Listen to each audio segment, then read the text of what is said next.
Jabulani Khumalo, the expelled founding member of the MK party, has filed a fraud case against former President Jacob Zuma and the current leader of the MK party. This high-stakes legal action comes amid ongoing controversies and accusations. Khumalo opened the case this morning at the Pretoria Police station. Well, to speak more on this, let's now welcome political analyst Thobani Zikalala.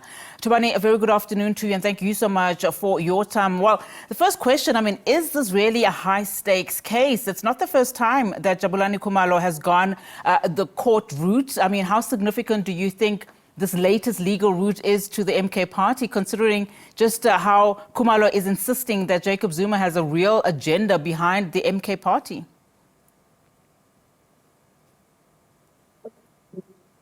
Good afternoon, and good afternoon to your viewers. What I'm worried about, it seems as if Mr. Jabulani Khumalo is hell bent.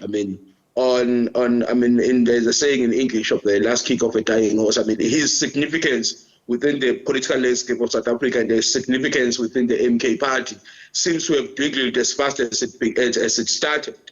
So it seems as if he now almost every week, every other month, finding some little bit of string to hold on to the shackles of the MK party. It seems it's a trade that have long left him. Of course, in the political landscape of South Africa, there's a lot of political dribbling. And if we're to believe what Mr. Jabulani Khumalo is saying, of course, we will then have to listen to the side of the MK party. But if we are to believe what Mr. Jabulani Khumalo is saying, that we can then believe that it seems as if he was beaten in the political game, and now he's trying to fight, because some of the things that he's speaking about, it seems it's things that he may allow to continue, but when he saw that his stronghold within the party is being lost, and now he's trying to find every other he seems also to be reading from the very same script that, of course, has troubled those who are close, and Jacob Zuma himself. The script of State Capture Commission and others seems to be the script that he's reading on. That script seems to be a very tight script that, of course, we must let all the pieces of the State Capture Commission to be dealt with in the courts. And, of course, but the idea that the only thing negative is able to bring back is the very same old script, for me, is problematic. I think we have given so much, limelight and listening time and studio time to people like this. And for me, it seems as if everything that he was willing to be part of, he's now throwing his toys just because he is now unable to still maintain the same stronghold on the party. And the organized chaos, of course, that is inside the MK party allows people like Jabulani Khumalo to be able to at least find some gravitas and find some airtime with what they are raising, because, of course, within the MK party, there are disgruntled forces and disgruntled members who, of course, we may find hope with any any assertions that seem to give them a little bit of hope of being able to continue to hold a strength in the party. For me, it's something that I don't think we should be wasting our time on. If he wants to go to court, he must go to court. He has got over 3 months after the elections, and he has not gone to court. And suddenly now, I think he has found a new ground to hold on to. So for me, that's problematic. Politicians must stop playing with our hearts. We have got a very serious business in this country as citizens to try and transform and make our country better. We can't be embattled with the battles of the neo-colonial elites to try and hold on to state administration. I don't think that's something we should bore ourselves with. We've got serious challenges in this country that we need to really change and challenge. And people like Mr. Jabulani Khumalo, if they want to go to court, they must go to court, but they still must please should not try to embattle our political institutions, which are very serious in our quest for trying to change South Africa. And a lot of people would probably agree with you when you talk about political dribbling. He also goes on to talk about, the real agenda of Jacob Zuma, as I said. But the point that he's also raising, which I want to just, take a look at, he's also taking his time to speak about, the caliber of the senior leaders in the MK party, saying that they're not suitable for the party. In light of the EFF's number 2, Floyd Shivambu's watershed resignation from the EFF, joining the MK party, how seriously should we then read this move to mean that the MK party wants to strategically strengthen or bolster the progressive caucus that we are hearing about? I mean, the first thing that I'm worried about from the assertions of Mr. Jabulani Khumalo is that the very same people that he is afraid are worried about leading the MK party are the people he was willing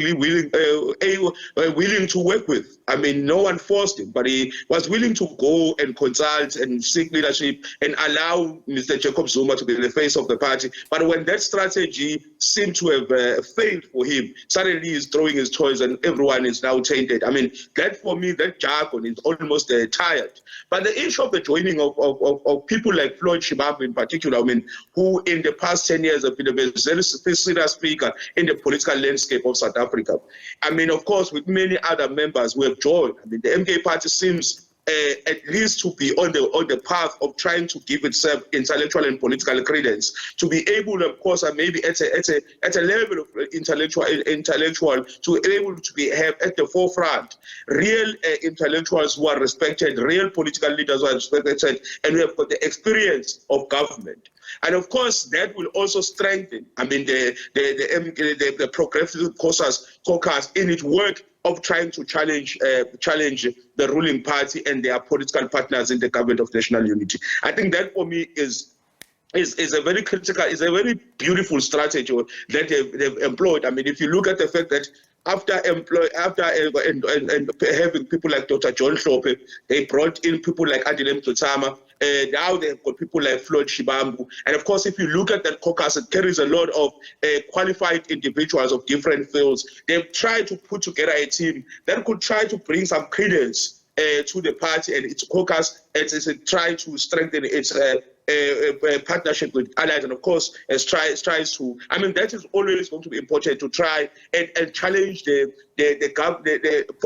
governing party and its political partners right where, I mean, where at the level that they should be what's called engaged in. I mean, one thing I'm worried about is, and I think the 7th Parliament must fix, is that Parliament must be less about theatrics. I mean, if people like Floyd Shibambu join the MK party and others, and they strengthen that progressive caucus to really by real political discourse, and we stop the theatrics in Parliament, and we stop the jumping up and down and the unnecessary what you call theatrics and performance that is usually done in Parliament, and we get into the real business of trying to solve the problems of the people of this country. Because as I said, unfortunately, 3 decades after democracy, the people of this country can no longer wait, and they can no longer be entertained by politicians and their neo-colonial political partners who want to jump around in Parliament. Yeah. Thobani, I want to squeeze just one last question. If you can answer it very briefly, please. I'm sure, as you say, the MK party, not at least Jacob Zuma, is not losing sleep over this particular move.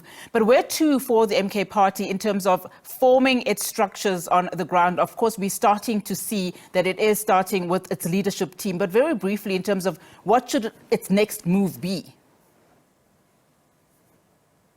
I mean, going into the 2026 elections, of course, if the MK party is serious about the reconsolidation of the left political discourse or axis in this country, they must take serious the idea of building real structures for mass mobilization on the ground. And if they are going to have any chance in the 2026 elections, without branches, without serious, strong regions with credible leadership, they will not survive. So their next step should be that, to focus on the building of the party machinery and stop the theatrics. I mean, the scandals, we are tired. I mean, it gets boring in this country every time the squabbles of politicians get, at least for me. We want to really start hearing what's the proposals for the future from these different political parties, and in particular MK party. What do they bring for the future than the many political squabbles that they've been embarking with?